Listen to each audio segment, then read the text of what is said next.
All right, we're gonna have Sharon Ravert, since he actually spoke up her name. We're just gonna go ahead and let her speak for a little bit. An attention hound. Okay, Dougie. Dougie needs to come up here. We're looking for Dougie. Where are you, Dougie? Okay, everybody, my name's Sharon Ravert. I am the Executive Director of Peachtree NORML. We're the statewide affiliate of the National Organization to Reform Marijuana Laws. I want to say a few things real quick about what NORML supports, and then I'm going to tell you a real quick story, and I'll be out of here. NORML supports the removal of all penalties for the possession by adults, cultivation for personal use, and we support the development of a legally controlled market. The reason we do that is to keep the drugs out of our kids' school and let parents raise their own children. We're arresting 1 out of every 3 young people in the United States of America. Most of those arrests are first time for marijuana offenses. The 3 words that have ruined culture in America to me is I smell marijuana. They mess with us, they come in your house, they come in your car, they can take your child. If you're a college student, they can kick you out, they can take your ability to get student loans, and so on and so forth. But I want to tell you a conversation I had with a man a couple days ago. He's from Baltimore. He's an ex-law enforcement, and he's Major Neil Franklin. And my question to him was this. My daughter's also an activist, and she's been talking to her friends, those that she's been buying marijuana from for the last 15 years. She's 30 now.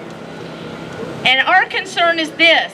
We need more people of color sitting at the table when we start talking about legalization, because we don't have any representation from who I would call the best entrepreneurs that have kept my coffers full of marijuana over the last 40 years.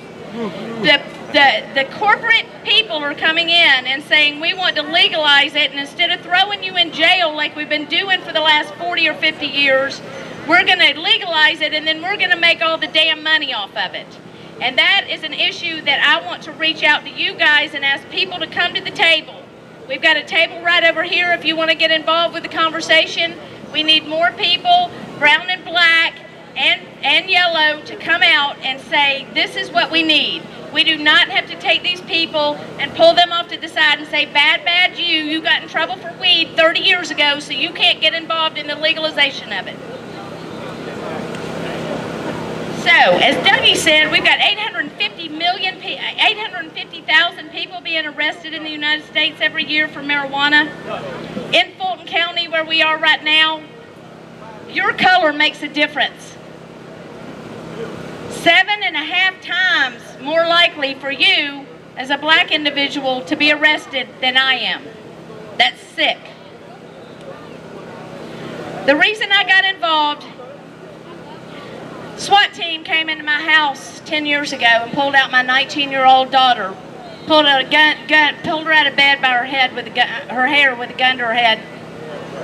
She was facing 26 years in jail for 1 gram of marijuana and an old grow light of mine.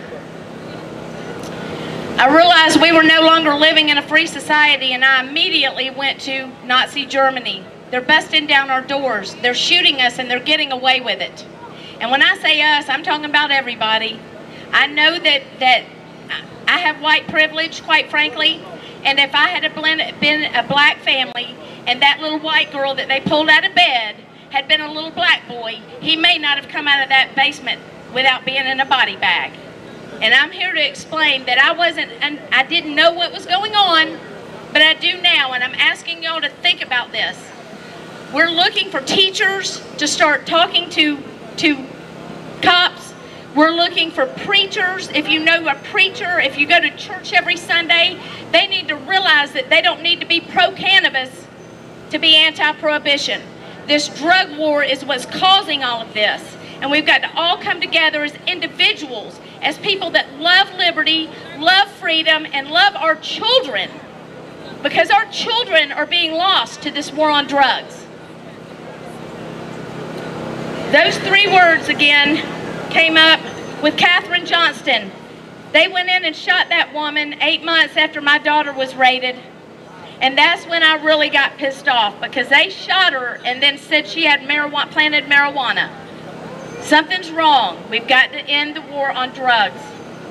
I smell marijuana is the gateway to the new governmental plantation. When we are winning, we are talking. When we are talking, we are winning.